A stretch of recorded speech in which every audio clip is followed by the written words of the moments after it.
শুভেচ্ছা সবাইকে। আশা করি সবাই ভালো আছেন। সবাইকে আহ,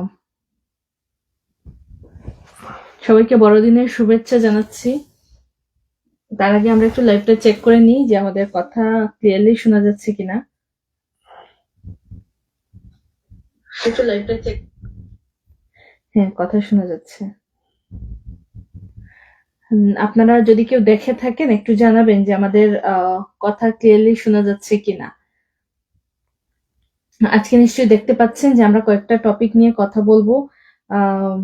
স্ক্রিনে নিশ্চয়ই আপনারা দেখতে পাচ্ছেন, যেমন যদি আমি একটু পড়ে শোনাই যে আজকে আমরা যে বিষয়গুলা নিয়ে কথা বলবো সেগুলা খুব সংক্ষেপে কয়েকটা ছোট ছোট টপিক। গত 2 সপ্তাহ ধরে যে বাংলাদেশের ঘটনাগুলো ঘটে যাচ্ছিল সেগুলা নিয়ে খুব ছোট করে কয়েকটা কথা বলবো। যেমন এই যে আমরা দেখতে পাচ্ছি হামাস জঙ্গিদের যেমন খুশি তেমন সাজো, এই ধরনের তারা দাবি করতেছে যে যেমন খুশি তেমন সাজো, সেটা নিয়ে আমরা কিছু কথা বলবো। ইউনুস গেম সবগুলো নিয়ে কথা বলার হয়তো পারবো না, যাই হোক মূল প্রসঙ্গে চলে যাই। হ্যাঁ, তাহলে আর পয়েন্ট না পড়ে আমরা মূল প্রসঙ্গেই চলে যাই। এই যে রিসেন্টলি কিছুদিন থেকে বলা হচ্ছে যে মানে আমরা দেখতে পাচ্ছি বিভিন্ন জায়গায় অস্ত্র নিয়ে ছোট ছোট শিশুরা এবং যারা ধরেন যে কোনো অনুষ্ঠানে তারা বলতেছে যে তারা হামাসের যে কথা ক্লিয়ারলি শোনা যাচ্ছে। শোনা যাচ্ছে, হ্যাঁ। আরিয়ান রাজীব বলছেন শোনা যাচ্ছে। তো আমরা রিসেন্টলি কিছু অনুষ্ঠানে দেখেছি যে তারা হামাসের জঙ্গিদের সাজে সেজেছিল এবং সাজার পর তারা বলতেছিল যে এই যে সাজগুলা এগুলা নাকি তারা জাস্ট অভিনয়ের জন্য সাজছে। আমরা অতীতেও দেখেছি যে বাংলাদেশে কোনো মন্দিরে যদি আক্রমণ করা হয় বা যে কোনো ধরনের মন্দিরে যদি কোরআন রাখা হয় তাহলে সেটার পর বলা হয় যে এইগুলা নাকি মানে যারা করছে সে নাকি পাগল। তো এইবার দেখলাম যে পাগলের ভার্সনটা একটু পরিবর্তন হয়ে আসছে, যে তারা মানে জঙ্গির অভিনয় করতেছে, এই বিষয়টা বলছে। তো এই যে মানে প্রথমে যখন গত 4 মাসের আগে যদি বলি, ওই সময় যারা মানে মন্দিরে আক্রমণ করতো ওদেরকে পাগল ট্যাগ দেয়া হতো। এখন তাদেরকে সেই জঙ্গিদের এখন ট্যাগ দেওয়া হচ্ছে এগুলা নাকি অভিনয় করা হচ্ছে। তো আপনার কি মনে হয় যে এই অভিনয়ের ছলে এগুলা যে প্রচার করতেছে তারা, এগুলা মানে আপনার দৃষ্টিতে কি মনে হয়? একটা সেকেন্ড, আমি এটা শেয়ার আমি দিচ্ছি। একটু বুঝতে পারছি। আমার আমার যেটা মনে হয়, যদি আমার ভিউটা আমি বলি, যে এই যে মানে তারা বারবার বলতেছে যে তারা অভিনয় করতেছে, এগুলো আসলে মানে মানুষের কাছে ভিজুয়ালি এমন একটা জিনিস ক্রিয়েট করতে চাচ্ছে যে অভিনয়। তুই জানি কি বলছিলি? এই যে বললাম যে অভিনয়, তারা বলতেছে না তারা জঙ্গির মতো সাজছে, সেটাকে তারা অভিনয় বলতেছে। তো আমার যেটা মনে হয় যে এইটা মনে হয় যে মানুষের কাছে নর্মালাইজ করে দিতে চাচ্ছে বিষয়টা, যে তারা হয়তো আজকে অভিনয় বলতেছে কিন্তু অভিনয়ের আড়ালে এই জঙ্গি ট্রেনিং গুলাই দিচ্ছে, বা মানে জঙ্গি সাজায়। এটা কি কোনো ধরনের অভিনয় হতে পারে? ওকে, এটার আমি আমি যদি বলি তাহলে এটার শুরুটা হয়েছিল, আমার খুব মনে আছে, আওয়ামী লীগ আওয়ামী লীগ সরকার খুব সম্ভবত 2023 সালের শেষের দিকে এরকম আমি একটা দেখেছিলাম, কোনো একটা স্কুলে হামাস জঙ্গি বা হামাস সন্ত্রাসী সেজে কোনো একটা স্কুলে মানে হামাস জঙ্গি সেজে তারা করছে, অভিনয় করছে, যেমন খুশি তেমন সাজো। তারপর ওইটা নিয়ে একটু কথাবার্তা হয়েছিল, তারপর ওখান থেকে জানানো হয়েছে যে এটা নাকি যেমন খুশি তেমন সাজর এরকম একটা কোন একটা অনুষ্ঠানের প্রোগ্রাম, খুব সম্ভবত গত বছরের বিজয় দিবসে বগুড়া বা কোনো একটা এলাকার ওই দিকের উত্তরবঙ্গের একটা স্কুলে এরকম তারা সেজেছিল হামাদ জঙ্গি। তখন আমি বলছিলাম যে এটা কোনোভাবে যেমন খুশি তেমন সাজো হইতে পারে না, এটা একটা ইমোশনকে ব্যবহার করতেছে তারা, যে হামাস বাংলাদেশে যে ফিলিস্তিন ইস্যু নিয়ে যে একটা সফট কর্নার আছে সেটাকে ব্যবহার করে তারা কিন্তু প্র্যাকটিক্যালি জঙ্গি ট্রেনিং দিয়ে দিতেছে। কারণ আমার বিজয় দিবসে কেন তাকে হামাস জঙ্গি সাজতে হবে, হামাসের সন্ত্রাসী কেন সাজতে হবে? তো কিন্তু সরকার থেকে কিন্তু এদের বিরুদ্ধে তখন কোনো ব্যবস্থা নেওয়া হয় নাই। হ্যাঁ, যাই হোক, তারপর অনেকদিন বন্ধু ছিল। আমি এরকম একটা ঘটনাই তখন ঘটছিল। এখন যে ঘটনাগুলা ঘটতেছে কি কারণে, কারণ আমরা জানি ইউনুস গ্যাং একটা হচ্ছে জঙ্গি, এই জঙ্গিদের দূষর বা জঙ্গিদের সাপোর্টে সে ক্ষমতায় আছে, জঙ্গিরাই তাকে ক্ষমতায় আনছে। অর্থাৎ তার আমলটা হচ্ছে জঙ্গিদের একটা হচ্ছে পবিত্র ভূমি, জঙ্গিদের একটা চারণ ভূমি, বা এরকম বলা যায়। অর্থাৎ জঙ্গিদের একটা উর্বর নিরাপদ ক্ষেত্র। এখন যে কথা বলছি, আজকেও দেখলাম যে ওয়াশিকুর রহমান বাবু, যাকে 2015 সালে না 14 সালে এই জঙ্গির যারা হত্যা করেছিল, কুপিয়ে হত্যা করেছিল যে জঙ্গিরা, তারা কি করছে, আজকে দেখলাম যে ওয়াশিকুর রহমান বাবুর হত্যাকারী এই ছাড়া পেয়ে যাচ্ছে। হ্যাঁ, হ্যাঁ, আজকেই দেখলাম, বিস্তারিত পড়ি নাই, ঘুমতে মাত্র উঠলাম। তো যাই হোক, তো আমি যেটা বলছিলাম যে তাহলে এখন কেন এইগুলা করা হচ্ছে? যারা বলতেছে যে জঙ্গি সাজানো হইতেছে, আহ, মঞ্চস্থ করা হইতেছে, জঙ্গির নাটকের কথা বলা হইতেছে, যে যেমন খুশি তেমন সাজার কথা যারা বলতেছে, এগুলো হচ্ছে একেবারে ফেক। এগুলো হচ্ছে মানে খুবই ফেক। তারা মনে করতেছে বাংলাদেশের মানুষ হচ্ছে স্টুপিড, নির্বুধ।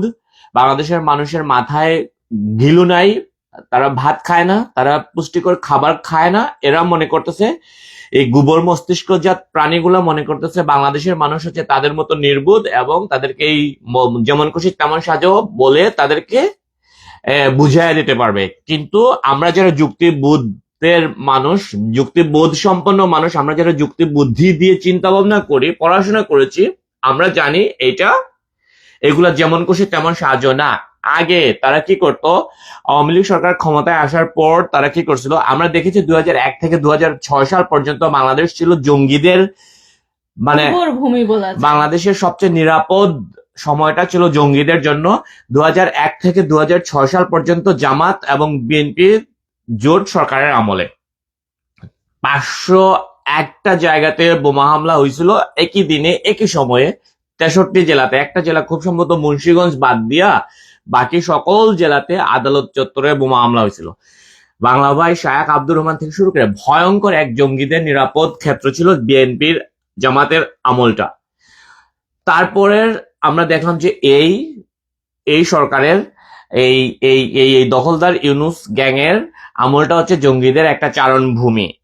তো তো এখন যে এই যে আওয়ামী লীগ সরকার ক্ষমতায় আসার পর যেটা বলছিলাম, এই জঙ্গিদেরকে মানে মোটামুটি তারা দমায়া রাখছিল। হ্যাঁ, অর্থাৎ জঙ্গিদের প্রশ্রয়, মানে এইটা মোটামুটি নিশ্চিত ছিল যে জঙ্গিদের আওয়ামী লীগ সরকার বা শেখ হাসিনা সরকার প্রশ্রয় দিত না, অথবা জঙ্গিরা আওয়ামী লীগ সরকারকে ভয় পাইতো। এটা নিশ্চিত, এটা ভয় পাইতো, যার কারণে এইভাবে মাথা ঝাড়া দিয়ে তারা উঠতে পারতো না।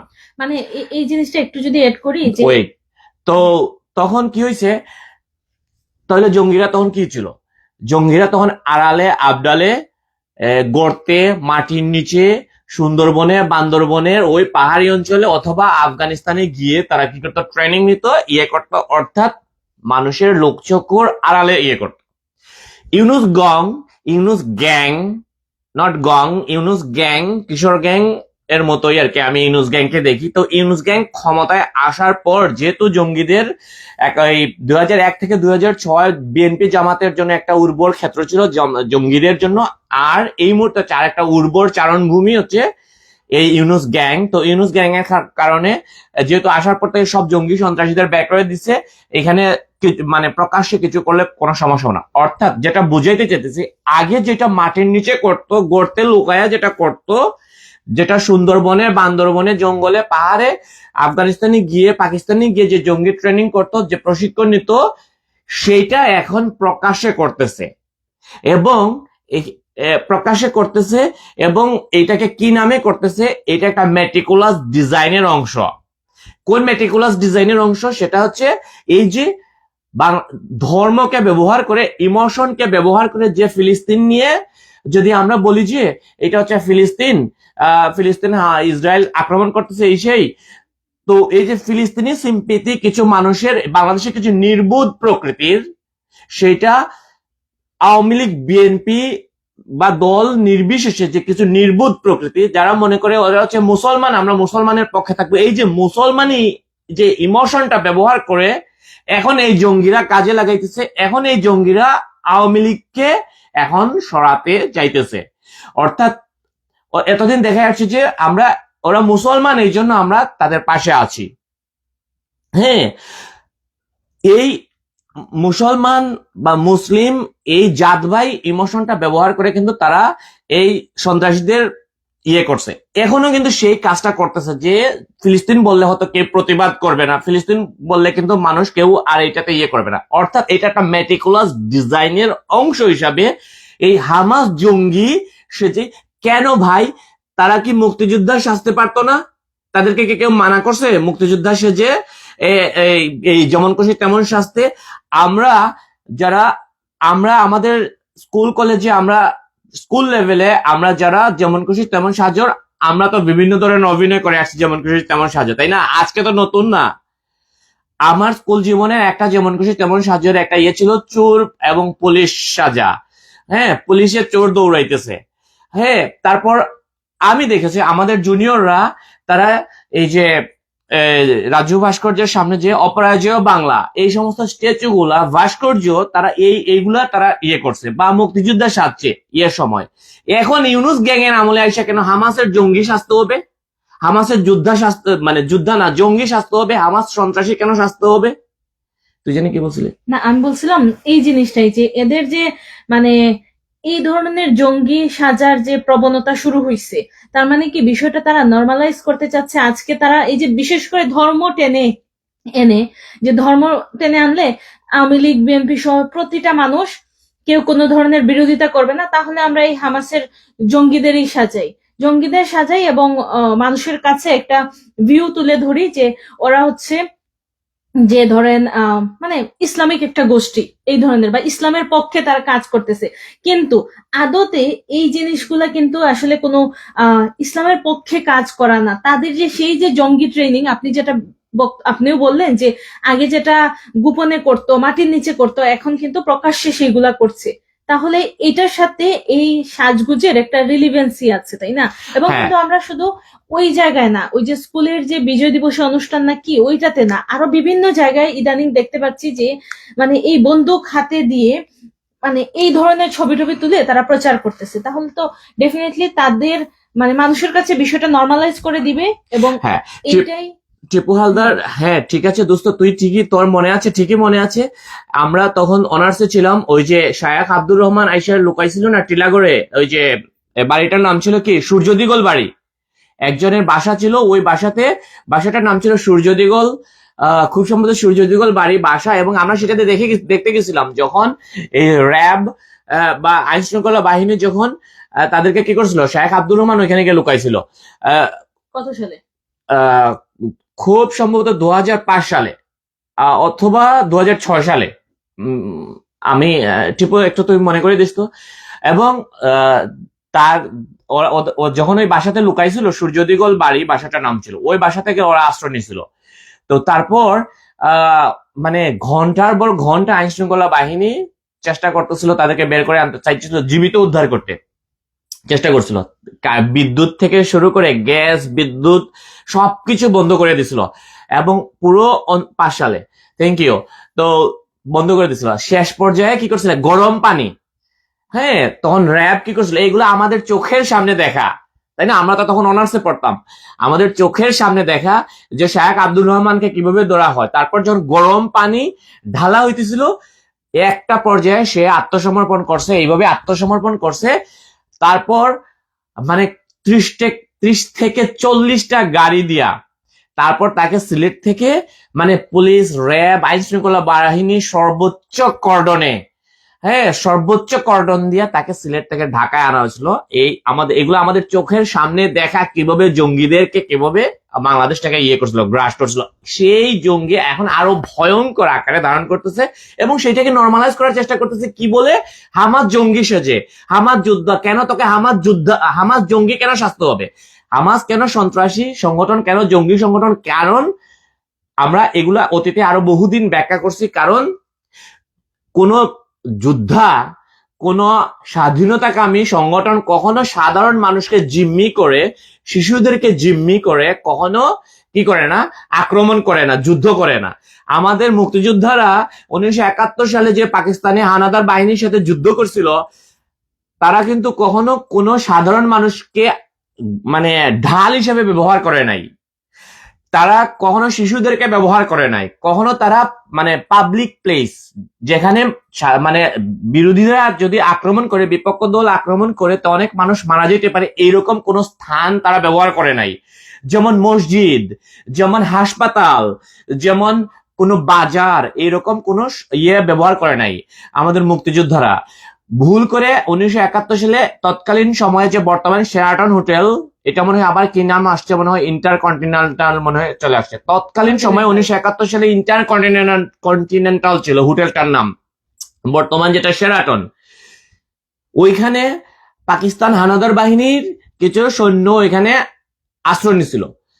ওইখানে পাকিস্তান আমাদের মুক্তিবাহিনী কি করছিল, আক্রমণ করছিল এবং কয়েকজন সাধারণ মানুষ আহত হয়েছিল অথবা নিহত হয়েছিল, খুব সম্ভবত আহত হয়েছিল। তারপর আমাদের মুক্তিবাহিনী ক্ষমা চাইছিল, যে এই কারণে ক্ষমা চাইছিল যে তারা এটা ভুল করে তারা এখানে করছে। কারণ এই ক্ষমা চাওয়ার কারণ কি, তাদের উদ্দেশ্য ছিল যে কোনো সাধারণ মানুষ যাতে মরে না। কারণ সাধারণ মানুষ যখন কোনো যুদ্ধে যদি মানে এইভাবে সাধারণ মানুষ মারা হয়, তখন সেই যুদ্ধ বিতর্কিত হয়ে যায়।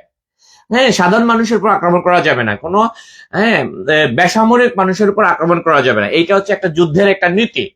হ্যাঁ, এই কারণে বলা হয় তাকে মানে কি করা হয়, সাধারণ মানুষকে যুদ্ধ শুরু হইলে সরিয়ে নেওয়া, অনিরাপদ স্থানে সরিয়ে নেওয়া হয়। কিন্তু হামাস জঙ্গিরা কি করে, হামাস যোদ্ধারা কি করে, এর মানে যেখানে মানুষের আশ্রয়স্থল যেখানে, সেইখানেই কিন্তু তারা, সেইখান থেকে কিন্তু তারা এগুলা চালায়। এই যে দেখা যায় কিছুদিন পর ইসরায়েলিরা হাসপাতালে আক্রমণ করেছে, কারণ ওই হামাস জঙ্গিরা মনে করে কি, এই যে সফট কর্নারটা ব্যবহার করে, যে আন্তর্জাতিক আইন, যে হাসপাতালে কে বোমা হামলা করতে পারবে না, হাসপাতালে আক্রমণ করা যাবে না, স্কুলে আক্রমণ করা যাবে না, শরণার্থী শিবিরে আক্রমণ করা যাবে না, এই একটা আছে, আইন আছে। তো হামাস জঙ্গিরা মনে করে কি, এগুলোতে তো আক্রমণ করবে না, এগুলো তো আমাদের জন্য নিরাপদ, সুতরাং এগুলোতে আমরা আশ্রয় নিই। হ্যাঁ, তো এগুলো হচ্ছে সন্ত্রাসীরা করে, এগুলো হচ্ছে জঙ্গিরা করে। এই জন্য অনেকে দেখা যায় যে আব্বাসীকে আমরা দেখছিলাম গত বছর কি করছিল, সে বলছিল যে আমাদের হামাসকে যদি তোমরা জঙ্গি বলো, তাহলে আমাদের মুক্তিযোদ্ধারা হচ্ছে যে জঙ্গি। কেন জঙ্গি? মুক্তিযোদ্ধারা আমাদের দেশের জন্য যুদ্ধ করছিল, এই জন্য তারা জঙ্গি, এবং হামাসরা তাদের দেশের জন্য যুদ্ধ করে। আমরা ব্যাখ্যা করছিলাম, ভিডিও করছিলাম, কখনো ভাবে আমাদের মুক্তিযোদ্ধারা জঙ্গি হবে না। এই দুইটা জিনিস তো টোটালি ডিফারেন্ট। আমাদের মুক্তিযোদ্ধাদের যে উদ্দেশ্য ছিল, তারা কখনোই কোনো ধরনের নারীকে ব্যবহার করে নাই, যে নারী বা শিশুকে ব্যবহার করে নাই। কিভাবে ব্যবহার করে নাই আমরা দেখেছি, যে যারা জঙ্গি বা জঙ্গি সংগঠনগুলা, ওরা কিন্তু সবসময় দেখি যে তাদের ধরেন একটা মিছিল দিচ্ছে, মিছিলের আগে শিশুদের দাঁড় করিয়ে দিবে বা নারীদের দাঁড় করিয়ে দিবে। এগুলো হচ্ছে সবসময় সন্ত্রাসী সংগঠন। তারপর হচ্ছে জঙ্গি সংগঠনে আরো অনেকগুলো বৈশিষ্ট্য আছে। একজন বলছে, হৃদয় খান বলছে যে হামাসকে ফিলিস্তিনের প্রেসিডেন্ট জনগণ নিজের, ইয়েস, হামাসকে গাজার অনেক মানুষই পছন্দ করে না। হ্যাঁ, যে এলাকাটা তারা অধ্যুষিত আছে, দখল করে আছে, যেটা নিজেরাও তারা পছন্দ করে না। তারপরে হচ্ছে কি, ওই যে জঙ্গি সংগঠনের আরো অনেকগুলা ক্রাইটেরিয়া আছে, যেমন জঙ্গি সংগঠনের নারীরা নেতৃত্ব দিতে পারবে না। হামাসে কোনোদিন পাইছেন কোন নারী? আমাদের মুক্তিযুদ্ধে কিন্তু নারী নেতৃত্ব দিছিল, আমাদের নারীদের ছিল না। অপরাজয় বাংলার এই ভাস্কর্যটা তো প্রমাণ, আমাদের কত নারী মুক্তিযুদ্ধ, বীর প্রতীক প্রাপ্ত 2 জন তো আমাদের মুক্তিযুদ্ধ ছিল, সেতারা বেগম এবং তারামন বিবি, তাই না? এবং জঙ্গি সংগঠনে মানে আমাদের মুক্তিযুদ্ধে কিন্তু দল মত নির্বিশেষে সকল ধর্মের মানুষ, সকল বর্ণের মানুষ, লিঙ্গের মানুষ অংশগ্রহণ করেছে, সকল বিশ্বাসের মানুষ অংশগ্রহণ করেছে। জঙ্গি সংগঠনে কিন্তু সেটা হয় না। জঙ্গি সংগঠনে কিন্তু যে দেখা যায় শিয়া সুন্নি এরকম ভেদাভেদ আছে, বা এরকম নানা রকম ভেদাভেদ আছে, যার কারণে না, যে এটা অন্য প্রসঙ্গ। অনেকে বলতে পারে আমরা কেন হামাসকে জঙ্গি সংগঠন বলতেছি। অবশ্যই তারা জঙ্গি সংগঠন। আর জঙ্গি সংগঠনের আরেকটা বৈশিষ্ট্য আমি বলি, জঙ্গিরা কখনো মুখ দেখায় না। হ্যাঁ, জঙ্গিরা কখনো তাদের পরিচয় প্রকাশ করে না, সন্ত্রাসীরা কখনো তাদের পরিচয় প্রকাশ করে না। আপনারা দেখেন যতগুলো জঙ্গি হামলা হয়েছে, যতগুলো জঙ্গি সংগঠনের ছবি ফেসবুকে মিডিয়াতে আসছে, দেখেন তো তাদের সবগুলা কিন্তু মুখ বাধা থাকে। হ্যাঁ, সবগুলা চোখটা দেখা যায়, এবং সেটা কিন্তু এই বাংলাদেশের যে ইয়েগুলা যেমন খুশি তেমন সাজাতে দেখেন তো, এরা কিন্তু তাদের মুখ দেখায় না। অর্থাৎ মনে করেন আওয়ামী লীগ সরকার এসে এদেরকে বিচার করবে, এদেরকে আইনের আওতায় নেবে বা খুঁজে জিজ্ঞাসাবাদ করবে বা কোনো একটা ইয়ে করবে, এদেরকে কিন্তু এখন চিনতে পারবে না। এইটাই হচ্ছে জঙ্গিদের একটা বৈশিষ্ট্য, হচ্ছে তারা মুখটা ঘুরে ফেলে, হ্যাঁ, মুখটা ঢেকে ফেলে, তাদের পরিচয় ইয়ে করে। আমি সবচেয়ে ভয়ঙ্কর বিষয় হচ্ছে কি, সবচেয়ে ভয়ঙ্কর বিষয় হচ্ছে আমরা দেখলাম যে শিশুদেরকে ট্রেনিং দেওয়াইতেছে মসজিদের ভিতরে, মাদ্রাসার ভিতরে শিশুদেরকে ট্রেনিং দেওয়াইতেছে, এই খেলনা পিস্তল হোক আর মেশিন গান হোক আর রাইফেল হোক আর স্নাইপার হোয়াট এভার হোক। আমরা দেখলাম যে আমাকে অলরেডি অনেক অনেক ভিডিও মানুষ পাঠাইছে, আপনাদের কাছে যদি থাকে আমাকে পাঠাইবেন, আমি সবগুলা কম্পাইল একসাথে করে সেগুলো আমি জাতিসংঘে পাঠাবো, শান্তিরক্ষা মিশনে পাঠাবো। আমি কয়েকজনকে অলরেডি বলে রাখছি, এগুলো সবগুলো আমরা একসাথে করে যে বাংলাদেশে কিভাবে জঙ্গিদের উত্থান ঘটতেছে, জঙ্গিদের জঙ্গিদের জঙ্গিদের কিভাবে, শিশুদেরকে কিভাবে জঙ্গি বানানো হচ্ছে, সেগুলো সবগুলো আমরা জাতিসংঘের কাছে এবং আন্তর্জাতিক সম্প্রদায়ের কাছে আমরা সেগুলো পাঠাবো। আমাদেরকে ইনবক্স করিয়েন, খুব ভালো হয় যদি ডাউনলোড করে পাঠান, তাহলে সবচেয়ে ভালো হয়। মানে আমাদের পাঠাইলে আরেকটা বিষয় খেয়াল রাখবেন যে তথ্য প্রমাণ যাতে থাকে, কোন জায়গায় ট্রেনিংটা হচ্ছে, এটলিস্ট এই বিষয়গুলো আমাদের একটু জানাবেন। বা ধরেন কেউ যদি কোনো মসজিদের পাঠান যে মসজিদের ভেতরে এই ধরনের ট্রেনিং হচ্ছে বা কোনো একটা মাঠের ট্রেনিং হচ্ছে, এগুলার একটু মানে তথ্যগুলা দিবেন যে এক্স্যাক্টলি কোন জায়গায় হচ্ছে, এটা আমাদের জন্য আরো সুবিধে হয়। আর এই টপিকে তো আমরা মোটামুটি কথা বলছি। আর হ্যাঁ, একটা টপিক তো যেটা এটার যে সারমর্ম যদি বলি, এটা যদি স্টুপিড যারা নির্বোধ আছে, যুক্তিবোধহীন মানুষ আছে যারা, তাদের কাছে হয়তো বুঝাইতে পারবে যে এটা যেমন খুশি তেমন কাজ, ইম্পসিবল। এগুলা কোনোভাবেই, এটা কোনোভাবেই জঙ্গিদের ইয়ে হইতে পারে না। এই যেমন খুশি তেমন সাজা হইতে পারে না। কেন তাকে, যে আমার 5,000 মাইল দূরের আমার দেশে যেখানে হিন্দুদেরকে মারতেছে, সংখ্যালঘু সম্প্রদায়কে মারতেছে, আওয়ামী লীগের নিরপরাধ মানুষকে, আওয়ামী লীগ সমর্থন করার কারণে নিরপরাধ মানুষজনকে যেখানে হত্যা করা হইতেছে, তাদের প্রতি তাদের কোনো সিম্প্যাথি নাই, তাদের প্রতি তাদের কোনো খারাপ লাগা নাই, তাদের প্রতি তাদের কোনো কথাবার্তা নাই।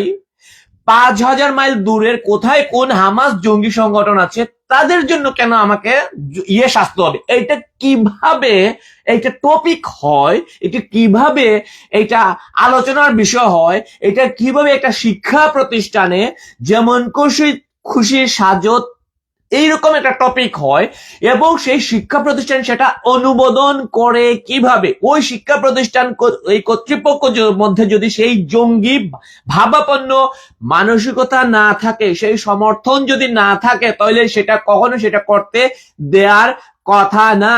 এই শিক্ষা প্রতিষ্ঠান বলতে পারতো যে তোমরা কেন আমাদের মুক্তিযুদ্ধে আসতেছো না, কেন তোমরা রাজাকারের ভূমিকা আর মুক্তিযুদ্ধ এবং রাজাকার বা আমাদের মুক্তিযুদ্ধকে তোমরা কেন প্রেজেন্টেশন করতেছো না, কেন সেই ভূমিকা? যেমন করে তোমরা হাজার হাজার হাজার হাজার টপিক আছে, হামাস জঙ্গি শাস্তি হবে। It means it is a meticulous design, এবং এটা মেটিকুলাস ডিজাইন মানে আগে যেটা গোপনে করতো, এখন এটা যেমন খুশি তেমন সাহায্য নাম দিয়ে এখন সেটা করতেছে। এবং আমি মনে করি এটা এটা আমি নাই, যারা সচেতন মানুষজন আছে, বাংলাদেশকে যারা হৃদয়ে ধারণ করেন, যে বাংলাদেশকে আপনারা যারা জঙ্গি মানে একটা মানবিক রাষ্ট্র, একটা মানে জঙ্গি মুক্ত একটা রাষ্ট্র যারা দেখতে চান, তাদের উচিত এই মেটিকুলাস ডিজাইনটাকে মানে প্রকাশ করে দেওয়া, এইগুলা নিয়ে কথা বলা। এগুলা কোনোভাবে এই মনে করেন হামাস মুসলমান দেখলেই ভাই পাগল হয়ে যায়েন না, মুসলমান দেখলেই পাগল হয়ে যায়েন না। আজকেই দেখছি পাকিস্তান আফগানিস্তানে ঢুকে এক ঘাঁটিতে হামলা করে 36 জনকে মেরে ফেলছে, 36 জনকে মেরে ফেলছে। এই জন্য বলছি মুসলমান দেখলেই পাগল হয়ে যায়েন না। ইউনুস বাহিনী মারতেছে, মুসলমান মারতেছে না বাংলাদেশে। ইউনুস গ্যাং যাদেরকে মারতেছে, আওয়ামী লীগের যে বেশিরভাগ নেতাকর্মী বা সাধারণ মানুষ যাদেরকে মারতেছে, এরা কি মানে খ্রিস্টানকে মারতেছে গিয়া, অন্য কোন দেশের মানুষকে মারতেছে, মুসলমানকে মারতেছে না। সেটাই, মানে তাদের কাছে মনে হয় মুসলমানের ডেফিনেশনটা বা মুসলমানের আইডিয়াটা এরকম যে আওয়ামী লীগের কোন মুসলিম যদি মারা যায় ওইটা মুসলমান না, কিন্তু হামাসের কেউ মারা গেলে ওইটা হচ্ছে মুসলমান। চিন্তা করেন তো, চিন্তা মনে হয় এই ধরনের। এই জন্য মুসলমান দেখলেই ভাই পাগল হয়ে যায় না, মানে ও হামাসে 5,000 মাইল আপনি যদি মানবিক মানুষ হয়ে থাকেন, তাহলে পৃথিবীর যেখানে নির্যাতন হবে, নিপীড়ন হবে, সেখানেই আপনি তার প্রতিবাদ করবেন। তাহলে হামাস মানে 5,000 মাইল দূরের ফিলিস্তিন আপনার কাছে বেশি গুরুত্বপূর্ণ না আমার দেশের? আপনি ঢাকায় আর মানে মানুষ মারা যেতে চট্টগ্রামে, আপনি কোনটার পাশে আগে দাঁড়াইবেন, চট্টগ্রামে দাঁড়াইবেন না, 5,000 মাইল দূরের ওইটাতে দাঁড়াইবেন। যখন আপনার 5,000 মাইল দূরের ওইটাতে দাঁড়াইবেন, মনে রাখবেন আপনি মানুষের বাচ্চা না, আপনি হয় জঙ্গি, আপনি হয় সন্ত্রাস, আপনার মধ্যে কোনো মানবিকতা বোধ আপনার মধ্যে নাই। ঠিক আছে, আমরা আরো একটা বিষয়, যদিও খুব একটা সময় নেই, তারপরে আরো একটা বিষয় নিয়ে একটু কথা বলবো। এই যে জামাতের আমির, উনি বলতেছেন উনিও নাকি কিছুদিন আয়নাগরে ছিলেন।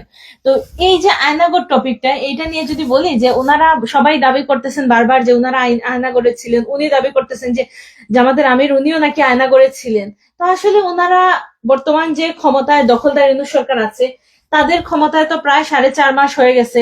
আমরা কিন্তু এখন পর্যন্ত আয়নাগরের কোনো তথ্যও পাইলাম না, কিংবা আয়নাঘর নিয়ে এই কোনো ধরনের কোনো, মানে তারা তো মামলা করবে তাই না, যে মামলা করুক, আমরা আয়নাঘরে ছিলাম, আয়নাঘর নিয়ে মামলা করুক, কোনো ধরনের কোনো মামলা এখন পর্যন্ত আমি কিন্তু একটা মামলাও দেখিনি। তো এইগুলার কারণ কি? যারা দাবি করতেছে শুরু থেকে এখন পর্যন্ত, যারাই দাবি করতেছে যে তারা আয়নাঘরে ছিল, তাদের সেই আয়নাঘর নিয়ে তারা কেন, মানে সেটার জন্য কোনো মামলা করে না, বা কোন পরিস্থিতিতে ছিল, এই কোনো বিষয় নিয়ে তারা কেন ডিটেলস কোনো কথা বলছে না? আপনার কি মনে হয় যে এই আয়নাঘর টপিকটা বারবার নিয়ে আসে, কিন্তু সেটা নিয়ে স্পষ্ট, বা ইউনুস ইউনুস ক্ষমতায়, যে ক্ষমতায় সে তো ইজিলি এটা বের করতে পারে, বের করে জাতিকে দেখাই দিতে পারে এক্স্যাক্টলি। এই যে আয়নাঘর, আমার কেন কাছে তারা এটা লুকাচ্ছে বা গড়িমসি করতেছে এই বিষয়টা নিয়ে?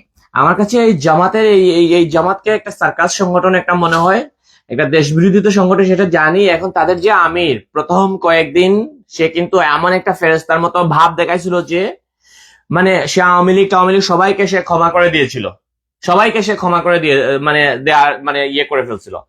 তো তো কি হয়েছে, তো এমন একটা হ্যাঁ, বললাম যে এটার পাশে সাথে আরো একটা জিনিস যুক্ত করে নিবেন, যে এই যে জামাতের আমির, উনি কিন্তু বলতেছেন যে উনিও মুক্তিযোদ্ধা পরিবারের সন্তান। আমার কথা হচ্ছে শুধু এই টপিকটার সাথে আপনি অ্যাড করবেন, উনি যদি মুক্তিযোদ্ধা পরিবারের সন্তান হয়ে থাকেন, তাহলে এটা তো গর্ব করে কথা বলার কথা, তাই না? তো তাহলে এইটা কেন উনি মানে গর্ব করে এতদিন প্রকাশ করেননি? তো এই যে কি বলছিলেন, বলছিলেন যে উনি শুরুর দিকে এসে খুব সুন্দর সুন্দর কথা বলছিলেন। তো উনি এখন সার্কাসের বান্দরের মতো কথা বলে, সার্কাসের বান্দরও, মানে সার্কাসের বান্দরের মতো বান্দরামি, এইরকম বিনোদন দেয় মানুষকে। সে কালকে বলছে যে বাংলাদেশের দেশপ্রেমিক দুইটা গ্রুপই আছে, একটা হচ্ছে সেনাবাহিনী আর একটা হচ্ছে জামাত। কালকে বলছে, এটা কালকে না পরশু সেটা বলছে, বাংলাদেশের দুইটা জামাতের আমির বলছে যে বাংলাদেশের দুইটাই হচ্ছে দেশপ্রেমিক, যারা দেশের কথা ভাবে, তারা হচ্ছে জামাত আর হচ্ছে ইয়ে ওই সেনাবাহিনী। ঠিক আছে, তো এইটা হচ্ছে জামাতের ইয়ে। তো উনি সার্কাসের বান্দরের মতো আরেকটা বাদরামি করছে কি, 3 দিন আগে আমি মনে হয় দেখলাম যে সে বলছে যে আমরা ইয়ে করছিলাম, ওই আমি কিছুদিন আয়নাঘরে ছিলাম। তো আয়নাঘর এটা কিন্তু বিএনপি জামাতেরই কিন্তু সৃষ্টি। ঠিক আছে, 2022 সাল থেকে কিন্তু এই আয়নাঘরের অস্তিত্ব পাওয়া গেছে, এবং সেই অস্তিত্ব কাদের মধ্যে পাওয়া গেছে সেটা হচ্ছে মানে ভূত। আমি সবসময় বলি ভূত যে এরকম সত্য, আয়নাঘরটা ওই রকম সত্য। এখন ভূতের প্রমাণ আপনি দেন, তারপর আয়নাঘরের প্রমাণ বের হয়ে যাবে। তো ভূত ভূত আপনি প্রমাণ করেন, যদি ভূত প্রমাণ করতে পারেন তাহলে বুঝে যাবে যে আয়নাঘরও আপনি প্রমাণ করতে পারবেন। তো ভূত যেরকম করে সত্য, আয়নাঘরটাও এরকম সত্য। ঠিক আছে, তো আগে আপনি ভূত প্রমাণ করেন। তো ঘটনা হচ্ছে কি, আয়নাঘর যদি আয়নাঘর থেকে যারা বের হয়ে আসছে, তাদের দাবি অনুযায়ী আয়নাঘর থেকে যারা বের হয়ে আসছে, তারা কি বলছে, তারা এত অমানসিক নির্মম নির্যাতনের শিকার ছিল, এত বেশি নির্যাতিত হয়েছে, তারা বছর পর বছর ধরে, মাসের পর মাস ধরে এত ভয়ঙ্কর ভাবে তারা নির্যাতিত হয়ে আসছে, এই ইত্যাদি ইত্যাদি। আওয়ামী লীগের আমলে, আওয়ামী লীগের কারণে তারা কোনো প্রতিকার করতে পারে না, এই সেই। আয়নাঘর সম্পর্কে আমার স্পষ্ট, আয়নাঘর আমার দেখানো লাগবে না, আমরা তো জানি আয়নাঘর ওরা দেখাইতে পারবে না। আমরা অনেক দাবি করছি আয়নাঘর দেখাইতে পারবে, মানে দেখানোর জন্য যে এখানে তারা নিশ্চিত নির্যাতিত হয়েছে সেটা তারা দেখাইতে পারে না। আমার এখন একটা কথা মাত্র আয়নাঘর সম্পর্কে হচ্ছে, জামাতের আমির যেহেতু সর্বশেষ বলছে বাংলাদেশে বর্তমানে যেহেতু তাদেরই ক্ষমতা, তাদের সরকার, জামাত ব্যাক গভর্নমেন্ট বর্তমানে, ইউনূস গ্যাং ক্ষমতায়, তাহলে তো তাদের হাতে অসীম ক্ষমতা, যা ইচ্ছা তা করতে পারবে, যা ইচ্ছা তা করতে পারবে, এত ক্ষমতা আছে। জাস্ট যেহেতু জামাতের আমির ইয়ে থেকে বেরোয় আসছে, আয়নাঘর থেকে বেরোয় আসছে, ওকে, নির্যাতিত হয়ে আসছে। তাদের তাদের যে আরেকটা তাদের যে পিতা গুয়া আজম পুত্র যে আজমি গামছা গামছা নিয়ে আসে, যে গোলামের পুত আজমি, সেও তো আসছে। তো এরা তো অত্যন্ত ক্ষমতাধর মানুষ। জাস্ট মামলা করুক, মামলা করে না কেন? আমি এই জিনিসটা বুঝিয়ে উঠতে পারতেছি না। এটা তো মামলা করলে তো আরো, এটা তো তাদের পক্ষে আসার কথা, তাই না? আওয়ামী লীগ নির্যাতন করতেছে, আওয়ামী লীগ নির্যাতন করছে মাসের পর মাস, বছরের পর বছর, তাহলে তারা মামলা করে না কেন? এটা প্রতিকার চায় না কেন? তাদের সরকার, তাদের সবকিছু। এইটা কি এই এই মানুষগুলা, এই বান্দরগুলা যখন কথা বলে, এদের ভিতরে কি এই জিনিসটা আসে না যে আমরা যদি আয়না ঘরে যদি আমাদেরকে নির্যাতন করে থাকে, তাহলে তো এখন কি মানে মামলা করে তো মানে ভাসায় দেওয়ার কথা, তাই না? মানে শেখ হাসিনার নামে যদি গণহত্যা, এই সেই, যেখানে কি হয়েছে না হয়েছে, মামলা হয়েছে 200টা 250টা 300টা মামলা পর্যন্ত করে রাখছে। আয়নাঘর নিয়ে কোনো মামলা হয়েছে? আয়নাঘর যদি থাকে, আয়নাঘর থেকে যদি তারা নির্যাতিত হয়ে আসে, তাহলে তো আয়নাঘরের নামে তো মামলা হওয়ার কথা। এই যে আমাকে বলেন, আয়নাঘর নিয়ে কোনো একটা মামলা হয়েছে? মামলা হয় না। উল্টো আয়নাঘর নাকি ইউনুস বন্ধ করে দিচ্ছে। সে বলছে আয়নাঘর বন্ধ, কাউকে দেখাইলো না, কিচ্ছু না, আয়নাঘর ফাত্রামি করে এদের প্রত্যেকটাকে, এই যে মুখ দিয়া কথা বলতেছে, ওই মুখ কিন্তু আর এদের থাকবে না। এই মুখটা কিন্তু আর থাকবে না। তারা ভাবতেছে মনে হয় এই দিনই হচ্ছে শেষ দিন। মানে কোন সরকারই শেষ সরকার না, সুতরাং তারা যে একটা সন্ত্রাসী হামলা করে বর্তমানে বাংলাদেশের ক্ষমতায় আছে বা বাংলাদেশ দখল করে আছে, সেইটা কিন্তু বাংলাদেশের সাধারণ মানুষ, ইভেন তাদের পক্ষে যারা এই জুলাই এবং আগস্টে আন্দোলন করেছিল, তারা বলতেছে আন্দোলন যেটাকে আমরা বলি সন্ত্রাসী হামলা, তাদের এই সন্ত্রাসী হামলায় যারা মানে তাদের পক্ষে ছিল, এরাও কিন্তু এখন বলতেছে আমাদের ভুল হয়ে গেছে বলে বলে এখন মাফ চেয়েছে, তাদের বিরুদ্ধে এসে কথা বলতেছে। কারণ তার একমাত্র কারণ হচ্ছে তারা যে ধরনের নির্যাতন চালাচ্ছে মানুষের উপর, মানুষ তাদের উপর বিরক্ত হয়ে গেছে। মানে মানুষ এতটাই বিরক্ত যে তাদের সমর্থকরাই এখন তাদের বিপক্ষে চলে আসছে। তো আয়নাঘর নিয়ে আয়নাঘর জামাতার আমিরের কাছে আমি অনুরোধ করব, মানে এটা নিয়ে নাটক না করে এবং হাস্যরসের বস্তু না হয়ে, সার্কাসের বান্দর হিসেবে আখ্যায়িত করতেছে, সার্কাসের বান্দর না হয়ে আপনি এটার একটা মামলা করুন এবং এটা আপনি উন্মোচন করে দিন যে এই হচ্ছে আয়নাঘর, এবং আয়নাঘরের সংশ্লিষ্ট সবার বিরুদ্ধে আপনারা মামলা করেন। ঠিক আছে, দেখি আপনাদের হেড অন দেখি মামলা করেন। মানে আপনাদের কারা নির্যাতন করেছে, কিভাবে নির্যাতন করেছে, এগুলা তো আপনারা জানেন, তাই না? তো আপনারা মামলা করেন। আমরাও দেখি। এই যে হৃদয় খান একজন বলছে যে আয়নাঘর প্রমাণ করতে পারে এমন কেউ থাকলে চ্যালেঞ্জ রইল 5 লক্ষ টাকা। এই তো 5 লক্ষ টাকা পাওয়া যাবে না এখন, যে বাংলাদেশ ইউনুস গ্যাং এর আমলে 5 লক্ষ টাকা না, 5 টাকা কেউ আপনাকে দিবে না। ঠিক আছে, সেখানে একজন মানুষ 5 লক্ষ টাকা চ্যালেঞ্জ করছে। ঠিক আছে, চ্যালেঞ্জটা গ্রহণ করেন। ঠিক আছে, আয়নাঘরের অস্তিত্বটা দেখাই দেন, আয়নাঘর প্রমাণ করে দেন, আয়নাঘরের নামে একটা মামলা করে দেন। ঠিক আছে, আয়নাঘর নির্যাতিত যারা করছে তাদের বিরুদ্ধে মামলা করেন। তখন আমরাও দেখতে চাই, আমাদের তো কৌতূহল আয়নাঘরটা কি, তাই না? এই গুয়ান্তানামো বে বা অন্য দেশের ইয়ের ছবি আইনা দিয়া আয়নাঘর চালাইলে তো হবে না। মানে আপনারা যদি মনে করেন যে মানে কুয়োর ব্যাঙের কাছে পৃথিবীটা মানে মানে অনেক ছোট, তো আপনারা যদি মনে করেন যে আপনারা কুয়োর ব্যাঙ এবং পৃথিবীর সবাই কুয়োর ব্যাঙ, তা তো না। আপনি সবাইকে ভেড়ার পাল মনে করলে তো হবে না, তাই না? মানে ভেড়ার পাল তো সবসময় একদিকে যায়, তাই না? মানে একদিকে যায়, কিন্তু সবাইকে যদি আপনি ভেড়া মনে করে যদি করেন, তো বিষয়টা এরকম মানে হইল না। কারণ সবাইকে আপনি বুঝ দিতে পারবেন না। আয়নাঘর করে আপনি ইমোশন কয়েকদিন পাইতে পারেন, ঠিক আছে, কিন্তু সবাইকে আপনি বুঝ দিতে পারবেন না। আমাকে তো পারবেন না আপনি। আমি তো প্রথম দিনই আয়নাঘর নিয়ে আমি লিখছিলাম, আমার শিরোনাম ছিল আয়নাঘর সত্য যেরকম ভূত সত্য। ঠিক আছে, আয়নাঘর নিয়ে একটা মামলা করে দেন, দ্যাটস ইট।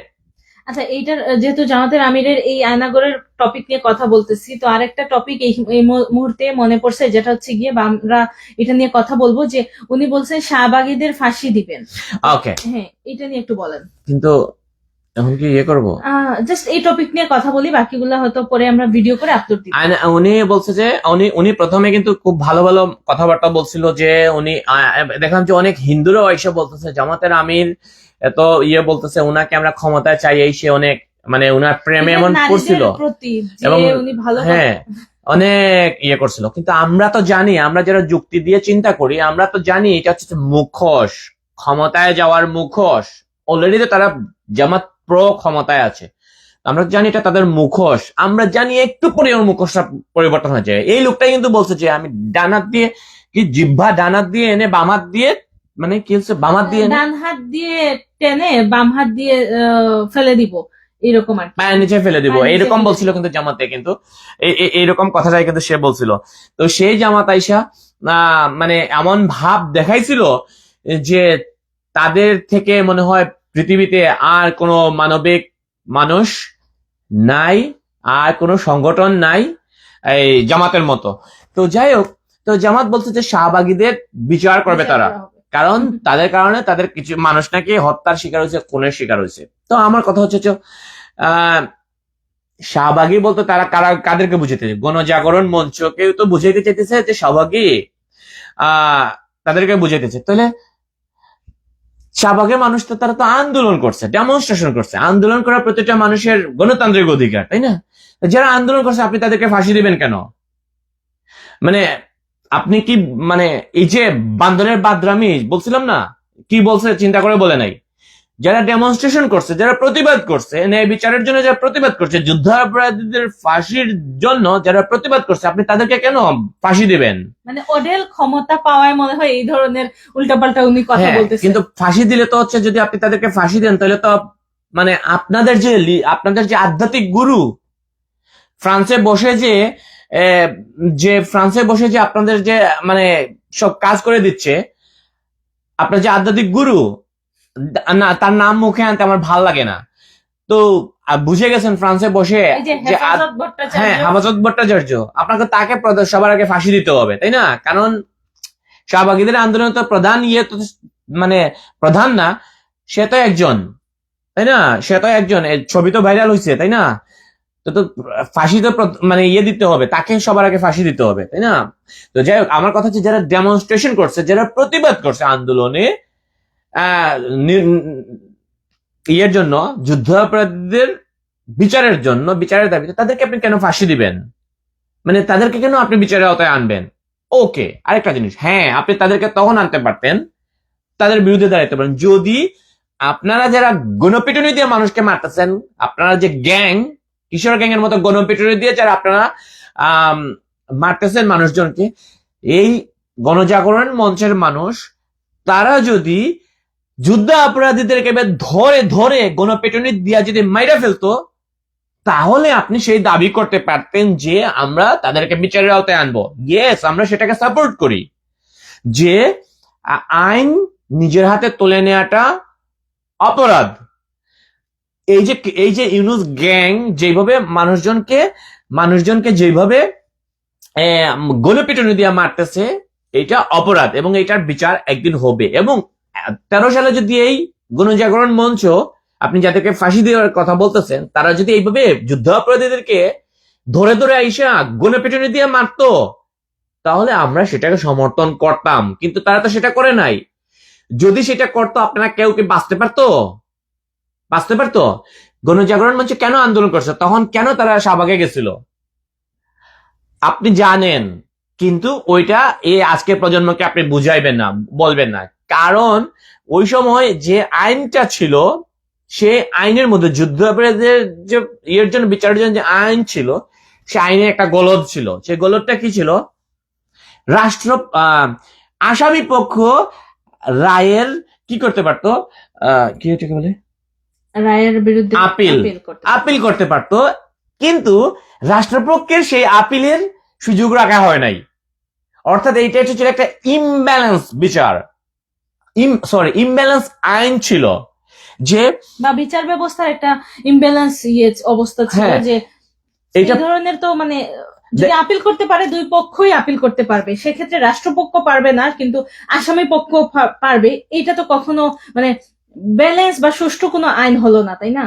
হ্যাঁ, তো তখন কি ছিল, যখন কাদের মুল্লার প্রথম ইরেটা ছিল যে তাকে যাবজ্জীবন কারাদণ্ড বা সামথিং এরকম কিছু একটা দেওয়া হয়েছিল, আমি ভুলে গেছি।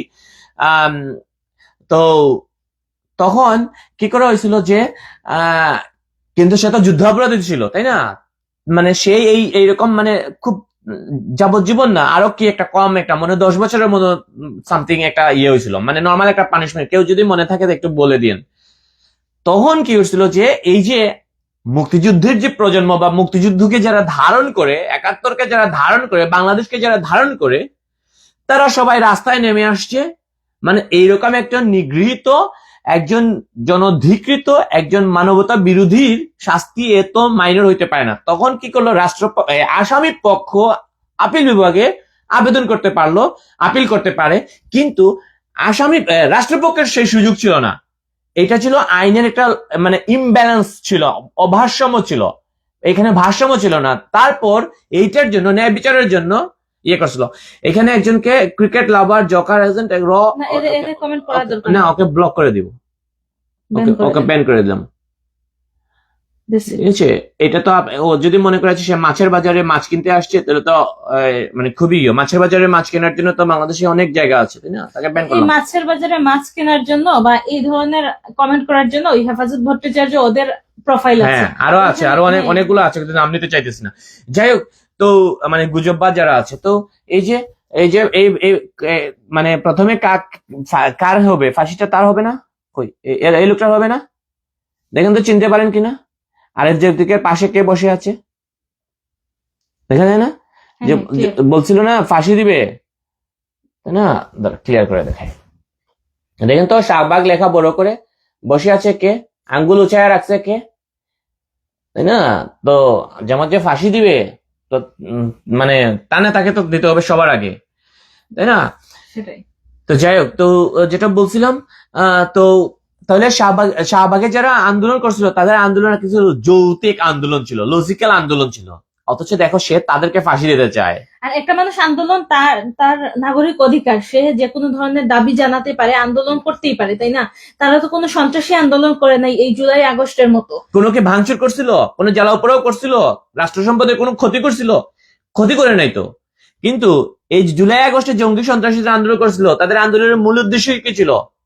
তাদের আন্দোলনের মূল উদ্দেশ্যটা ছিল রাষ্ট্র সম্পদের ক্ষতি করা, জানমালের ক্ষতি করা। 2013 সালে যে লাখ লাখ মানুষ যে শাহবাগে জমা হয়েছিল, একটা মানুষের কোনো ক্ষতি হয়েছে? একটা মানুষকে তারা হত্যা করছে? একটা গাড়ি মানে যানবাহন ভাঙচুর করছে? কোনো মানুষের কোনো ক্ষতি হয়েছে? ক্ষতি হয় নাই। ক্ষতি হইলে কিছুটা হয়েছে, হয়তো ট্রাফিক জ্যাম হয়েছে, ইত্যাদি ইত্যাদি হয়েছে। একটা জানমালের ক্ষতি বা রাষ্ট্রীয় সম্পদ ভাঙচুর এগুলা তো হয় নাই, কোনো ক্ষতি হয় নাই। সুতরাং তাদের কোনোভাবেই ইয়ে করা যাবে না, কোনোভাবেই ইয়ে করা যাবে না। এইটা করে তিনি তার ফেসিস্ট যে আচরণ, ফেসিস্ট যে চরিত্র, সেই ফেসিস্ট চরিত্রটাই কিন্তু সে উন্মোচন করলো। না, বিষয়টা কি এমন, এবং 71 বিরোধী যে তার চিন্তা, তাদের অবস্থান যে 71 বিরোধী ছিল, সেইটা কিন্তু সে আবার ফুটিয়ে তুললো। বিষয়টা কি এমন যে তাদের এই আন্দোলনের ফলে ঘুরে ফিরে এই যে যুদ্ধাপরাধীদের বিচার হয়েছে, তাদের ক্ষোভটা কিন্তু সেখানেই। যারা এই যুদ্ধাপরাধীদের বিচার করার জন্য, যেমন সেই সময়ে যে সাংবাদিকদের কথা বলি, সেই সাংবাদিকের উপর তারা কিন্তু ক্ষেপা আছে, তাই না? যে ধরো, যে মানুষগুলা যারাই এই আন্দোলন করেছিল যে যুদ্ধাপরাধীদের বিচার হোক, সেটার জন্য যারা দাবি জানিয়েছিল, এদের উপরই তাদের কিন্তু ক্ষোভটা। সেজন্য এইবার যে আন্দোলনে আসার পর কয়েকজন সাংবাদিককে তারা গ্রেফতার করেছে। তার মধ্যে আমি যতদূর জানি যে ফারজানা রূপা, উনি মনে হয় এই ধরনের নিউজ টিউজ ওই সময় করেছিলেন, তাই না? নাদিয়া শারমিন একজন ছিল, আমার মনে আছে। নাদিয়া শারমিন হচ্ছে হেফাজতের যে শাপলা চত্বরের ঘটনা, ওইটাতে তাকে মারছিল নাদিয়া শারমিন, যাই হোক 71-এর একজন। যাই হোক, তো কি নিয়ে কথা বলছিলাম, তো জামাতের আমির যে কথাগুলো বলতেছেন, উনি আমার মনে হয় উনি স্বাভাবিক চিন্তা থেকে কথাগুলো বলতেছেন, স্বাভাবিক মস্তিষ্কে আছেন। কোন স্বাভাবিক মস্তিষ্কে থাকা কোনো মানুষ এইরকম বলতে পারে না। বাংলাদেশের দুইটাই হচ্ছে, আমার ফোনে ছিল কথাটা, বাংলাদেশের দুইটা গ্রুপই বা দুইটা দলই বা দুইটা সম্প্রদায় এরকম বলছে যে দেশপ্রেমিক এইরকম কথা বলছে। একটা হচ্ছে জামাত ইসলাম আর একটা হচ্ছে সেনাবাহিনী। ঠিক আছে, তো এগুলো তো পাগলের প্রলাপ। কোন সুস্থ বুদ্ধি সম্পন্ন সুস্থ মস্তিষ্কের মানুষ এগুলা বলতে পারে না, এটা এরকম কথা বলতে পারে না। আর আবার উনি আয়নাঘরে ছিলেন, উনি আয়নাঘরে একটা দলের লিডার আমির, উনি আয়নাঘর নিয়ে উনি যারা ছিল, আমি তাদের বিরুদ্ধে মামলা করে ওদেরকে আইনের আওতায় নিয়ে আসুক, তাই না? শুধু আয়না করে তো বললে হবে না। এবং সেই কথাগুলো কিন্তু এখন এসে ওনারা বলতেছেন, এমন না যে যে সময় ঘটনাটা ঘটেছে যদি ওনাদের সাথে সত্যি ওই সময় ঘটনা ঘটে যায় ওই সময় ওনারা বললেন না কেন? আমরা তো এতদিন শুনি নাই ওনারা কিছু বলছেন যে ওনারা আয়নাঘরে ছিলেন আচ্ছা, বা আরেকটা টপিক কোথায় কি? ছিলেন, এখন এসে বলতেছেন এই কথাগুলা। আমরা কি কন্টিনিউ করব? অনেক রাত হয়ে গেছে তো। কয়টা হয়েছে? প্রায় 2টা বাজে, রাইট? আচ্ছা, তাহলে বাদ দিই। হ্যাঁ, 2টা না, সরি, বাংলাদেশে 1টা বাজে অলমোস্ট। তাহলে আমরা বাকি টপিক গুলো আজকে হয়তো কথা বলতে পারবো না বাকি টপিক নিয়ে, নেক্সটে না হয় ভিডিও আপলোড দিয়ে দিব। আচ্ছা, আরেকটা বলে ফেলি, শেখ হাসিনা কেবলমাত্র ফাঁসি কার্যকরে দেশে আনবে। নাহিদ এই ইসলামের নাহিদ ভাষ্য। বলছে, অপদেষ্টা নাহিদ বলছে যে শেখ হাসিনা দেশে আসবে শুধুমাত্র, কথাটা তার কিরকম ছিল এটা নিয়ে আসুস না। শেখ হাসিনা কেবলমাত্র ফাঁসি আরে কার্যকর। এটা তো আমি লিখছি, ও কি বলছে? তো নাহিদ বলছে যে শেখ হাসিনা দেশে আসবে কেবলমাত্র ফাঁসি ফাঁসি কার্যকরের জন্য বা এরকম আর কি। তো বানানটা তো ঠিক হইলো না। আমি আমি লিখতেছি, আপনি এটা তো কন্টিনিউ করেন। কি হয়েছে? ফাঁসি কার্যকরের জন্য আছে, মানে বিষয়টা এমন যে শেখ হাসিনা দেশে আসবে, আহ, মানে মানে পাগলা কুত্তায় কামড় দিছে মনে হয়, এরকম এই জন্য এরকম কথা বলতেছে যে শেখ হাসিনা দেশে আসবে, মানে তারা সব রেডি করে রাখবে আর শেখ হাসিনা আসবে আইসা ওই ফাঁসি গোলায় ফাঁসি ইয়ে করবে। নাহিদ ইসলাম বলেছে যে শেখ হাসিনা দেশে আসবেন কেবল ফাঁসিতে ঝুলার জন্য। মানে চিন্তা মানে করতেছেন? তার মানে কোনো বিচার নাই, কোনো ধরনের তদন্ত নাই, কিছু নাই। এই Just কথা এই কথা কে বলতে পারে?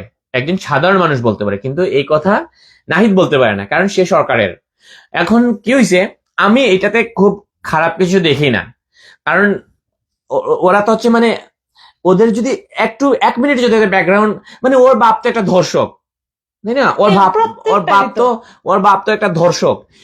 একটা হচ্ছে মানে সবাই জানে তার পিতা, তার বাবা একটা ধর্ষক।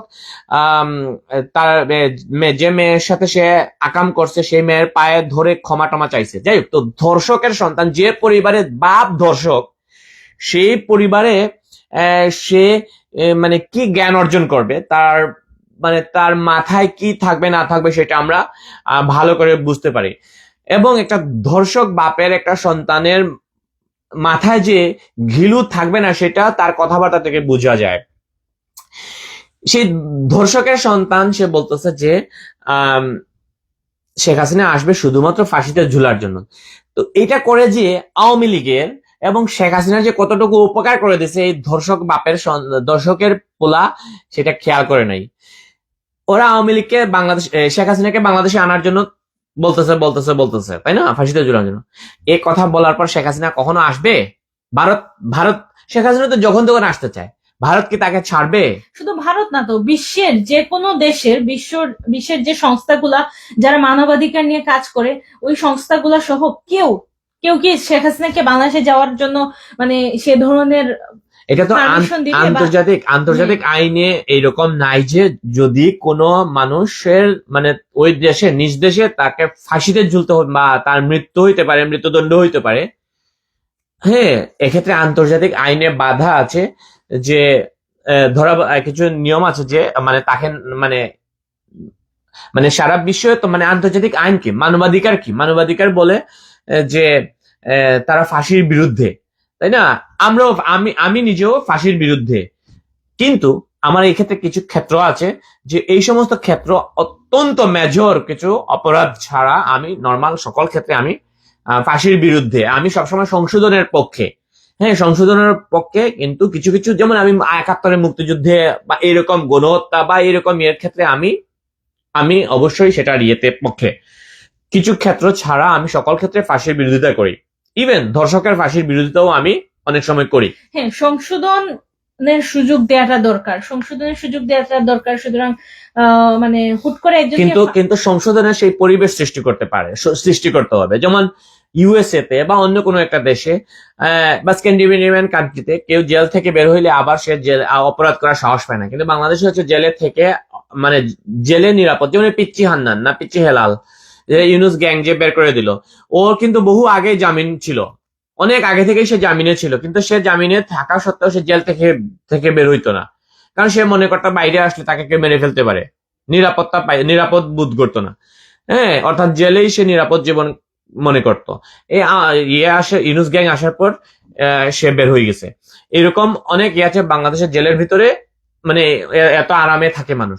তো আচ্ছা, তাহলে আপনার এই কথার মধ্যে একটা কথা ইনক্লুড করি বা জিজ্ঞেস করি, যেটা হচ্ছে এই যে সে উপদেষ্টার দায়িত্বে আছে, এই নাহিদ, ধর্ষকের পোলা নাহিদ, সে উপদেষ্টার দায়িত্বে আছে, থাকার পর এই ধরনের একটা কথা বলতেছে যে শেখ হাসিনা যদি দেশে আসেন উনি শুধু ফাঁসি কার্যকরের জন্য আসবেন, কিন্তু সেটা তদন্ত কোথায়?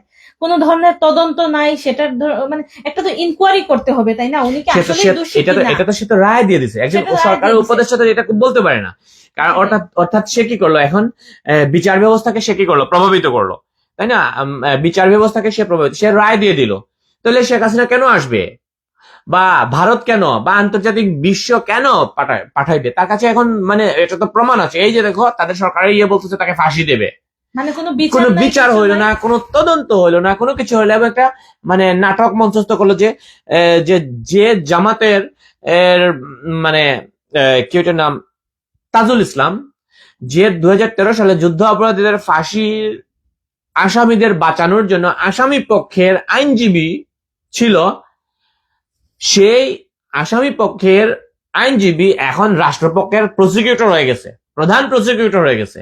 এখন বুঝেন সেই মামলাগুলা কত টাকা রাজনৈতিক প্রতিহিংসা পরায়ণ, কত টাকা উদ্দেশ্য প্রণোদিত। এখান থেকে যে কখনো ন্যায় বিচার হবে না, কোনোদিন ন্যায় বিচার হবে না, এবং এখানে যে মানে কোনো তাদের বিচার টিচার দরকার নাই, আসবে তাকে ফাঁসি দিবে, আসবে তাকে ফাঁসি দিবে, তাই না? তো এই ট্রায়াল, এই যে নাটক, এই নাটকের এই নাটকে কেন মানুষ যাবে? তো এরা কোনো কিছু করতে পারবে না। যেটা বলতে চাই, বাংলাদেশের মানুষ এত স্টুপিড না যে তারা মানে এত স্টুপিড না। আমরা একটু কমেন্ট গুলো পড়ে ফেলি। কিন্তু হ্যাঁ, প্রবীর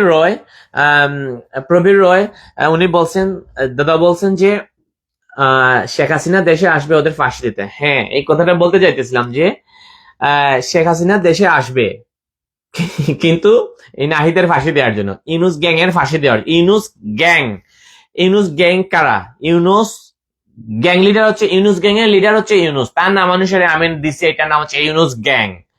তো গ্যাং লিডার হচ্ছে ইউনুস, তার উপদেষ্টারা, ঠিক আছে, তার সমন্বয়করা, যারা মিডিয়াতে তাকে সাপোর্ট, অন্ধের মতো সাপোর্ট দিয়ে যাচ্ছে। এই যে ইনকিলাব মঞ্চ করছে, তারপর আরো কি কি গণ অভ্যুত্থান কমিটি করছে, এই সেই, এই যারা যারা যারা যারা ইউনুস গ্যাংকে, এই ইউনুসকে সাপোর্ট, এই ইউনুসের এই অন্যায় অবিচার নির্যাতন নিপীড়নকে সাপোর্ট দিয়েছে, তারা সবগুলো হচ্ছে এই ইউনুস গ্যাং এর অন্তর্ভুক্ত। শেখ হাসিনা আসবে এদেরকে ভাসিয়ে দেওয়ার জন্য, এবং গ্যারান্টেড এদের তো বিচার হবেই। এবং শেখ হাসিনা, আওয়ামী লীগ তো খুব শীঘ্রই অচিরেই বাংলাদেশে আসবে। মানে বাংলাদেশে আসবে বলতে কি, তারা তো যে কোনো সময় আসবে, তাই না? তারা তো বর্তমানেও রাজনীতিতে আছে, আছে তো, অবশ্যই আছে। প্রধানমন্ত্রী তো শেখ হাসিনা, তাই না? আমাদের সংবিধান অনুযায়ী বর্তমান প্রধানমন্ত্রী তো শেখ হাসিনা। বাংলাদেশের সংবিধানে তো অন্তর্বর্তীকালীন সরকার বলে কোনো টার্মই নাই। যেখানে কোনো টার্ম নাই সেখানে তো মানে প্রশ্নই আসে না ওইটা কোনো বৈধতা পাওয়ার, তাই না? আর অভ্যন্তরীণ সরকার বা অন্তর্বর্তী সরকার তো হবে নিরপেক্ষ, তাই না?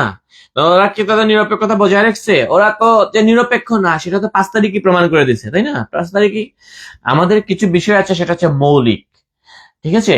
এই ইউনুস গ্যাং যেভাবেই সে ক্ষমতায় আসুক, গণহত্যার মধ্য দিয়েও যদি সে ক্ষমতায় আসে, তারপরেও যদি আসার পরে যদি সে একটা ভালো একটা দেশ উপহার দিত, সে যদি মানে নিরপেক্ষ ভাবে সব কাজগুলা করত, তাহলে হয়তো আমাদের একটা, যেহেতু আমরা প্রগতিশীল মানুষ, আমরা প্রগতির পক্ষে অবশ্যই থাকবো। যে গণহত্যা করছে সেটার আমরা বিরোধিতা করব, সে রাষ্ট্রীয় সম্পদ ধ্বংস করছে, অন্যায়ভাবে সে ক্ষমতায় আসছে, সেগুলো আমরা অবশ্যই বিরোধিতা করবো। কিন্তু প্রগতির জন্য যে কাজগুলা করবে সেগুলোর তো আমরা অবশ্যই প্রশংসা করতে বাধ্য থাকবো, করা উচিত। বাধ্য বলতে কি, করা উচিত। তো সে কি করছে না, সে আমার আমার যে পরিচয়, আমার যে জন্ম পরিচয়, আমার দেশের, আমি মানে কি আমার দেশ, আমার দেশের যে জন্ম পরিচয়, আমার বাংলাদেশ, সে আমার জন্ম পরিচয় হাত দিয়ে দিছে। এটা হচ্ছে আমার মৌলিক। এটা ছাড়া আমি আমার আমার জন্ম পরিচয়, আমার দেশের জন্ম পরিচয় ছাড়া আমার আমার কিসের পরিচয় আসে, তাই না? আমার তো সে পরিচয়, সে আমার জন্ম পরিচয় যে 71, 71-এ হাত দিয়ে দিছে। আমার যে বঙ্গবন্ধু, আমার বঙ্গবন্ধুতে সে হাত দিয়ে দিছে। যে মুক্তিযুদ্ধের যে অবিসংবাদিত নেতা বঙ্গবন্ধু, সে বঙ্গবন্ধুতে হাত দিছে, জয় বাংলায় হাত দিছে। আমাদের যে বীর সন্তানরা, যে আমাদের দেশের যে সূর্য সন্তানরা, শ্রেষ্ঠ সন্তানরা, যে মুক্তিযোদ্ধারা, সে মুক্তিযোদ্ধাদের উপর হাত দিছে, সে ভাস্কর্যের উপর, মুক্তিযুদ্ধের ভাস্কর্যের উপর হাত দিছে। যে আমাদের মৌলিক যে বিষয়গুলো, আমাদের জাতীয় সঙ্গীত, জাতীয় পতাকা, ধানমন্ডি 32, মুক্তিযুদ্ধের যে আতুর ঘর, ওগুলোতে হাত দিছে। তারপর যদি ওরা মনে করে যে আমরা তাদেরকে সমর্থন দেব, ওরা এখন পর্যন্ত টিকে আছে, এটাই তাদের জন্য অনেক কিছু। আওয়ামী লীগ কদিন ধৈর্য ধরছে, ধৈর্য ধরে ধরে ধরে কি করছে, তারা ধৈর্য ধরার ফলে যে তাদের কি হয়েছে, সারা বিশ্ব দেখছে যে কিভাবে ইউনূস গ্যাং একটা সম্প্রদায়কে শুধুমাত্র সমর্থন করার কারণে, সেই আইডিওলজি ধারণ করার কারণে, মুক্তিযুদ্ধকে ধারণ করার কারণে কিভাবে তারা সুপরিকল্পিত ভাবে নিধন করতে পারে, সেইটা সারা বিশ্ব দেখছে। কিভাবে অন্যায়, অবিচার, নির্যাতন, নিপীড়ন করতে পারে, সুপরিকল্পিত হত্যা করতে পারে, জেনোসাইড করতে পারে, সেটা সারা বিশ্ব দেখছে। এবং পাশাপাশি কিন্তু আরেকটা জিনিস সারা বিশ্ব এটাও দেখছে যে সংখ্যায় কম হওয়ার জন্য, যেমন ধর্মীয় যে বাংলাদেশের ধরেন হিন্দু মুসলিম যেহেতু সংখ্যাগরিষ্ঠ, এবং সংখ্যায় কম হওয়ার জন্য হিন্দু সম্প্রদায়ের মানুষের উপর কি ভয়াবহ, তাদের মন্দির সহ প্রতিটা জায়গায় কি ভয়াবহ নির্যাতন করা হয়েছে, জ্বালানো পোড়ানো হয়েছে, এগুলা কিন্তু দেখেছে। এবং সর্বশেষ চিন্ময় কৃষ্ণকে কিভাবে গায়ের জুড়ে আটক করে রাখা হয়েছে, সেটাও কিন্তু বিশ্ব দেখছে। এটা নিয়ে একটা আমার কথা আছে। শাহরিয়ার নাফিজ শাহনুর বলছেন, আওয়ামী লীগ 50 বছর পরে আসলেও বিচার হবে। অবশ্যই বিচার হবে। আওয়ামী লীগ 75-এ বঙ্গবন্ধুকে তারা মানে আওয়ামী লীগের বঙ্গবন্ধুকে হত্যা করার পর, সপরিবারে হত্যা করার পর, আর আওয়ামী লীগকেও এইভাবে তারা সরাইতে চাইছিল, কিন্তু সেটা পারে নাই। 96 সালে আওয়ামী লীগ ক্ষমতায় আসছে, আইসা কিন্তু যুদ্ধাপরাধীদের বিচার করতে পারে নাই, কিন্তু আওয়ামী লীগ ক্ষমতায় আসছে, তাই না? কিন্তু তখন বঙ্গবন্ধু হত্যার বিচার করছিল, কিন্তু যুদ্ধ অপরাধীদের বিচার করতে পারে নাই। কেন করতে পারে নাই? তার মানে কি তাদের উদ্দেশ্য ছিল না? উদ্দেশ্য ছিল, কিন্তু এটার জন্য যে ম্যান্ডেট লাগে, সেই ম্যান্ডেটটা ছিল না। হ্যাঁ, মানে 96 সালে যে ক্ষমতায় আসছিল, তখন আওয়ামী লীগ 146 এবং জাতীয় পার্টির আসন মিলে প্রায় 151টা, মানে নিরঙ্কুশ সংখ্যাগরিষ্ঠতা পায় নাই আর কি, যেটা বলতে চাইতেছিলাম, শক্তিহীন সংখ্যাগরিষ্ঠতা পায় নাই, যার কারণে তারা ওই এত বড় ইয়েটা পায় নাই। 2009 সালে তারা কি করলো? দিন বদলের সনদ, খুব সম্ভবত আমি যদি ভুল না করি, দিন বদলের সনদ তারা ইশতেহার ঘোষণা করছিল 2009 সালে, নির্বাচনী ইশতেহার, দিন বদলের সনদ। সেইখানে তাদের ইশতেহারে বলা হয়েছিল যে আমরা যুদ্ধাপরাধীদের বিচার করব, আমরা ক্ষমতায় গেলে যুদ্ধাপরাধীদের বিচার করব। এবং যেহেতু তারা ইশতেহারে বলে দিছে, এবং সেই ইশতেহার দেখেই জনগণ আওয়ামী লীগকে ভোট দিছে। অর্থাৎ যদি জনগণ না চাইতো, অর্থাৎ এটা তখন জনগণের চাওয়া ছিল, কারণ আমি ক্ষমতায় গেলে কি করব সেটা আমি আগে বলে দিছি, মেজর কি কি চেঞ্জ আনবো সেটা আমি বলে দিছি, এবং জনগণ দেখছে যে ওরা যদি ক্ষমতায় যায় তাহলে যুদ্ধ অপরাধের বিচার করবে, তাহলে আমি এদেরকে ভোট দিব অথবা ভোট দিব না। অর্থাৎ তারা ম্যান্ডেট আগে জানাইয়া দিছে, ইশতেহার তাদের জানাইয়া দিছে, সেটা জেনে শুনে বুঝে মানুষ আওয়ামী লীগকে নিরঙ্কুশ সংখ্যা 260+ আসন দিয়ে ক্ষমতায় আনছে, যার কারণে তারা যুদ্ধ অপরাধের বিচার তারা দ্রুত করতে পারছে। হ্যাঁ, তো এতদিন পরে এসে যদি যুদ্ধ অপরাধের বিচার হয়, 24 সালের এই এদের বিচার হবে না? 24 সালের জঙ্গিদের, 24 সালের রাজাকারদের বিচার হবে না? গ্যারান্টেড এটা অচিরেই হবে, এবং সেইটা তারা বুঝতে পারে। এটা আমরা যতটুকু এখানে বুঝতেছি, তার চেয়ে বেশি কারা বুঝতেছে? এরা বুঝতেছে, ইউনূস গ্যাং এর যে সদস্যরা, ওরাই বেশি ভালো করে বুঝতেছে যে আওয়ামী লীগ ক্ষমতায় আসলে তাদের বিচার হবে। কারণ কিছুদিন আগে আমরা এই যে একটা কান্নাকাটি করে বলে যে ডিম হাসনাত, তো এই ডিম হাসনাত বলতেছে যে আওয়ামী লীগকে এই ফ্যাসিস্ট, মানে তাদের তো মুখের কথা এই ফ্যাসিস্ট, স্বৈরাচার, এই কয়েকটা ট্যাগ লাগাই দিবে আওয়ামী লীগের সামনে, দিয়ে বলতেছে যে ওদের যদি ক্ষমতায় আসে তাহলে আমাদের অস্তিত্ব থাকবে না, আপনারা সবাই আবার এক হন। মানে যত বেশি ভয় পায় আওয়ামী লীগকে, তত সবাইকে এক হতে বলে। যত বেশি দেখবেন ওরা আওয়ামী লীগ শেখ হাসিনা করতেছে আর বলতেছে আওয়ামী লীগকে নির্বাচন থেকে দূরে রাখবে, মনে রাখবেন তারা ভয় পাইতেছে। কি ভয় পাইতেছে? ওই যে একটা ভাই বলছে যে 50 বছর পরে আসলে আওয়ামী লীগ এদের বিচার করবে।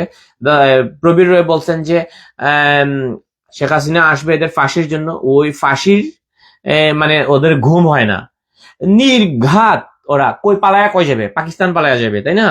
আর কোথায় যাবে? আমেরিকা আসবে? আসতে পারবে না তো, তাই না? অন্য কোনো যাবে, ওই পাকিস্তানই একমাত্র ইয়ে। ওইখান থেকে পাকিস্তানকে যদি বলে যে তোমাকে তোমরা তো এমনি তো গরিব ভিক্ষুক, হ্যাঁ তোমাদেরকে সামান্য ভিক্ষা দেওয়া হবে, হ্যাঁ পাকিস্তান সব দিয়ে দিবে। ঠিক আছে, পাকিস্তান তো আর ভারত না, তাই না? পাকিস্তান তো আর ভারত না, পাকিস্তান তো ভারতের তো মেরুদণ্ড আছে, তাই না? পাকিস্তান তো ভারত তো বুক ফুলে চলে, মাথা উঁচু করে চলে, চোখ সামনে, চোখে চোখ রেখে চলে, তাই না? ভারতের তো সেই মেরুদণ্ডটা আছে, ভারত তো ভিক্ষুক না, তাই না? যে হ্যান্ডম আছে ভারতে। এই যে ভারত মানে ভিজিট ভিসা সহ প্রতিটা ভিসা, এমনকি মেডিকেল ভিসা অনেক ক্ষেত্রে বন্ধ করে দিছে। হেডম আছে দেখেই তো এটা করতে পারছে, তাই না? না হয়তো ভাবতো যে ওকে মানুষ আসতেছে আমার দেশে, আমার দেশের ইকোনমি আরো গ্রো হবে, দ্যাটস ইট, আমি এটা ভিসা কেন বন্ধ করব? কিন্তু না, ভারতের সেই হেডম আছে দেখেই তারা ভিসা বন্ধ করে দিয়েছে। এখন বাংলাদেশের মানুষ কি করতেছে? বাধ্য হয়ে অন্যান্য দেশে যেতে হচ্ছে বেশি টাকা খরচ করে, তাই না? পাকিস্তান যায় না, তারপর পাকিস্তান যায় না, যাবে নেপাল, পাকিস্তান তো দিছে, ফ্রি করে দিছে না, ফ্রি ভিসা করে দিছে তো, দিচ্ছে না তাদের বাপেরা ফ্রি ভিসা। তারপরেও পাকিস্তান চিকিৎসার জন্য যায় না, তারপরেও ইয়েতে যায় না, ওই ভারতে যেতে চায়। ওকে, তো রেখে দিই। ওকে, ঠিক আছে, তাহলে ভালো থাকেন সবাই। পরবর্তীতে